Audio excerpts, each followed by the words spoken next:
Today I want to tell you a little story about a place. Not just an ordinary place in the Aegean, but a place of wonders, kingdoms, white houses, windmills, queens, kings, historians, as well as a place for the exiled. So sit back and let me introduce you to the wonders that lie beneath this tourist hotspot.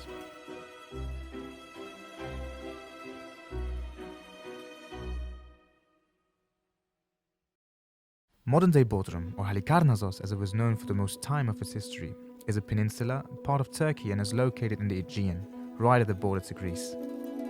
It has experienced one of the fastest growing populations in that region and even surpassed the regional capital of Muğla, making it the biggest population center in the entire area. But what made this sleepy fishing village stand out? And how did it become rediscovered after all those years in solitude?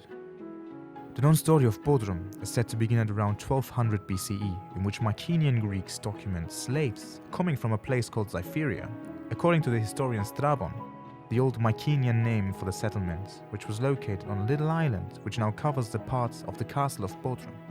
This theory is further acknowledged through the discovery of a necropolis in Musik, which was full of Mycenaean ceramics from exactly that time, making the known history of Bodrum around 3,200 years old.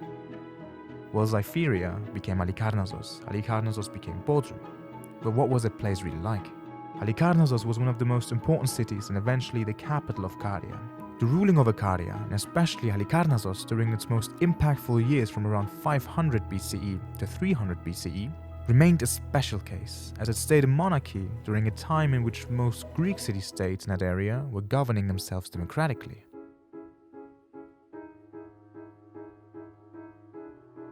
It also didn't rebel against the Persian Achaemenid Empire like their neighbors did, therefore staying a somewhat monarchic and uncontrolled satrapy at the periphery of the empire. The earliest historic writings about Halicarnassus, the region and actually the entire known world back then, were written by Herodotus of Halicarnassus. His book, The Histories from 430 BCE, about the Greco-Persian Wars, makes him being known and referred to as the father of history. However, turbulent times are following for this strange monarchy on the periphery of two very strong cultural influences.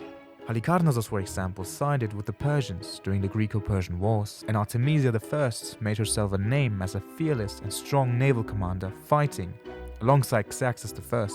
Then a guy named Cökertme became king and started his own dynasty, with his children Mausolos and Artemisia II most famously marrying each other and moving the capital of Caria from Mylassa to Halicarnassus, together with a massive building boom reshaping the entire city.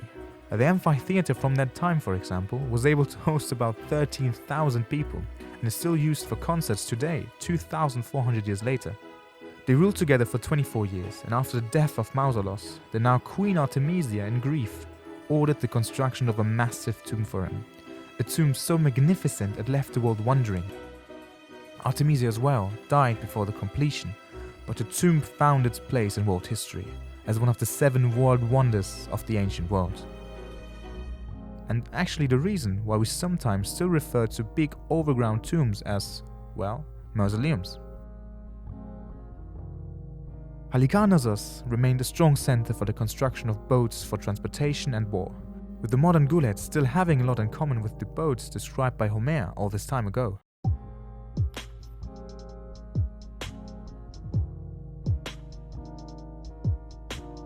But how did a city like Halicarnassus become deserted and forgotten about in being a place for the exiled?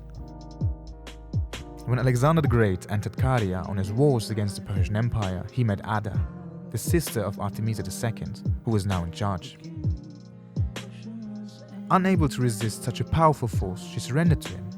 As Alexander then returned the leadership of Caria to her, she formally adopted him as a son, ensuring that the rule over these lands would succeed to him after her death. But while the Carian leadership surrendered to Alexander, the Persian forces didn't, and during the siege of Halicarnassus, the city was fired by the retreating Persian army. A siege so devastating that Halicarnassus never fully recovered, ending the story of the once so glorious city situated between these immense cultural influences. The mausoleum as well is said to have been destroyed by earthquakes in the 14th century. But while the landmark was in ruins, the geography of the former Halicarnassus became more and more important in the upcoming of the Middle Ages, leading to the construction of the castle of St. Peter by the Crusaders.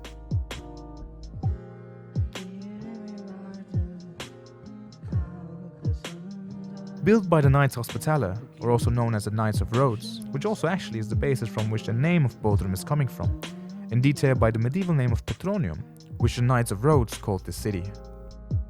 The Castle of Bodrum is an outstanding piece of architecture and is said to be even built on top of the remnants of the palace of King Mausolus. And while its architecture is representative for the 15th century, its history dates back to the 4th century BCE. It was constructed by the Knights of Rhodes at the beginning of the 15th century and remained in their hands for about 120 years until Süleyman the Magnificent, in Turkish also known as Kanuni Süleyman, meaning Süleyman the Lawgiver, started his conquest for Rhodes. Remnants from this conquest from the early 16th century can still be seen in modern-day Bodrum by looking closely at these old water reservoirs, being designed by Mimar Sinan, the most famous Ottoman architect, and built beforehand to keep up with the water consumption of his army in the mountainous and dry area. They are still a landmark in the entire region of Muğla and can be found as hidden treasures about everywhere. The Castle of Bodrum does not only represent Gothic architecture, but also the truly international spirit of its building organization. It consists of the French, German, Italian, English and Spanish or Serpent's Tower, each in their own unique style in which the garrison of each tower was done by a division from each member country.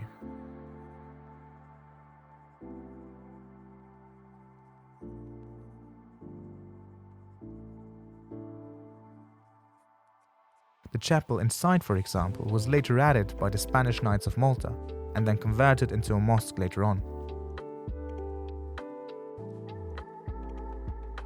However, during the Ottoman times, in which most of the seafaring in that entire area was under their control, the fortified military base in the Castle of Bodrum became merely a small garrison in the Aegean.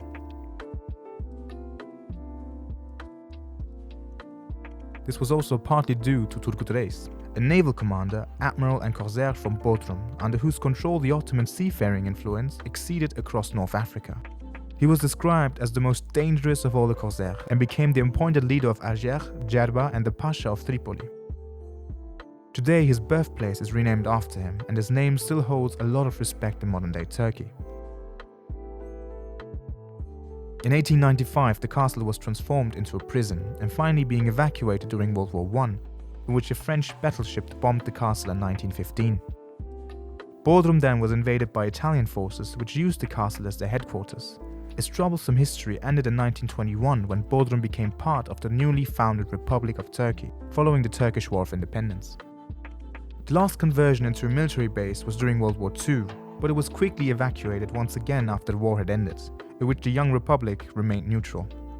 Today, the Bodrum Castle is home of the Museum of Underwater Archaeology, which is one of the most significant ones of its kind and is hosting big amounts of amphoras as well as Byzantine, Roman and Ottoman shipwrecks found in that area.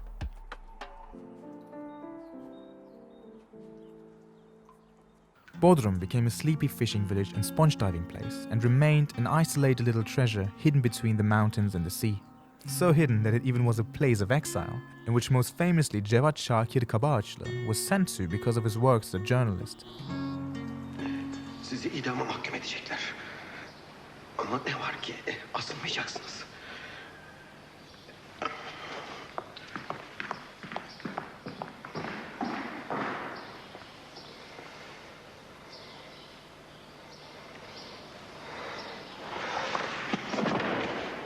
In detail because of an article of him criticizing the execution of military deserters during the Turkish War of Independence. Cihan Harbi'nin sonlarına doğru bozgunla birlikte asker kaçakları çoğalmıştı. Yıllar var ki çoluk çocuğunun yüzünü göremeyen askerlerin köylerinin yakınından geçerken bile evlerine uğramalarına izin verilmezdi. Vagonlardan atlayanlar için ateş emri verilmişti. Ama yine de ölümü göze alan birkaç delikanlı trenden atlayıp karılarını ve çocuklarını dünya gözüyle görmeye gitmişler. Sonra da gelip teslim olmuşlardı. Ne var ki mahkeme edilmeden ibret olsun diye ipe çekilmekten kurtulamadılar. İşte Zekeriya Bey'in resimli haftasına yazdığım bunlardan birinin hikayesiydi.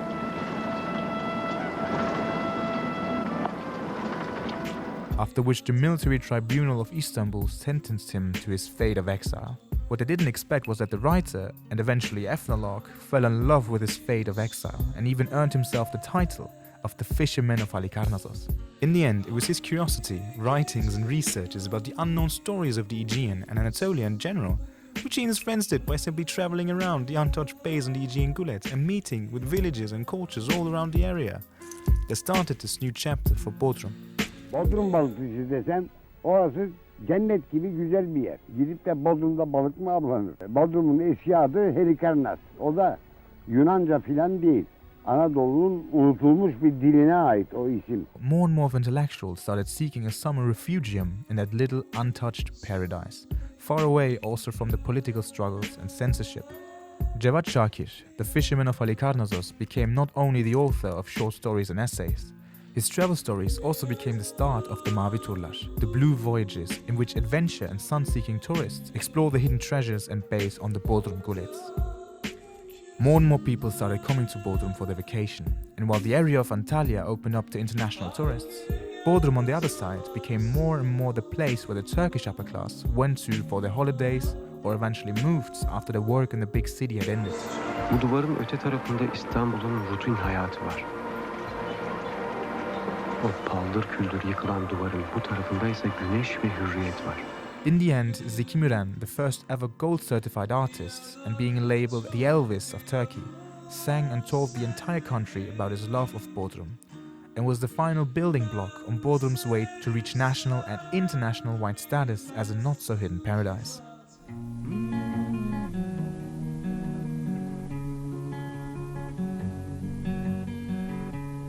Bodrum, Bodrum, Bodrum, Bodrum, duygu, biraz duygu, bütün isteğim buydu, biraz deniz, biraz uyku, bütün isteğim buydu. Bodrum has experienced immense phases of fast growth, and while the urban upper classes from Ankara or Istanbul enjoy their holiday season or pension, the actual population faces the alienation of their own little paradise, becoming an actual big city, with all the traffic and stress that comes with it.